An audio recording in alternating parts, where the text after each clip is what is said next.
I explain the difference between a Raspberry Pi and this thing.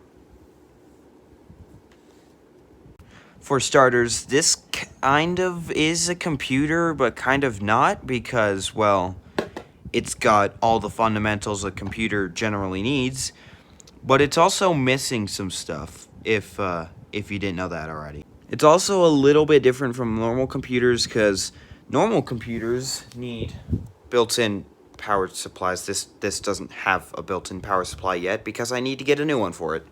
This actually came out of the computer that this motherboard was once in. And yeah, this is what a standard power supply for a slim computer looks like. However, modern Raspberry Pis don't need a power supply. They just run off of USB-C.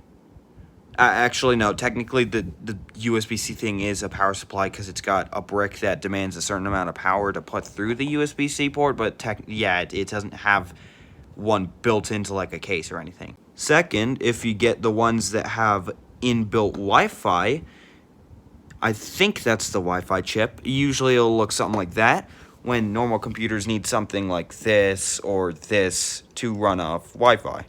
Also, I believe this one has Bluetooth, and so do these. I believe these can do Bluetooth as well. But that one also does Bluetooth, so that's kind of a similarity, I guess. Now, motherboards may have multiple different methods of video. For example, this one has VGA, but they also might not have multiple and only one, which is also an example because this only uses VGA. However, Raspberry Pis can do a little bit of a different thing. You see, these little ports that kind of look similar to the USB-C port are actually mini HDMI ports. This is what a mini HDMI cable looks like. It's essentially just mini HDMI. Surprising. Yeah. But this also has a dedicated display port.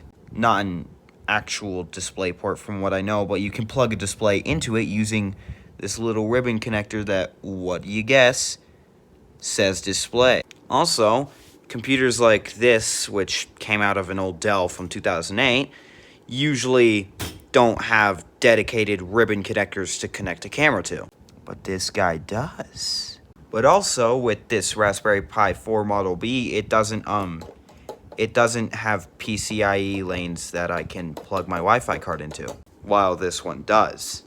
Also, this thing's a little bit different because it doesn't have a BIOS, but this thing does. Also, you can't upgrade the RAM or CPU, but you can on here. And this uses an SoC, not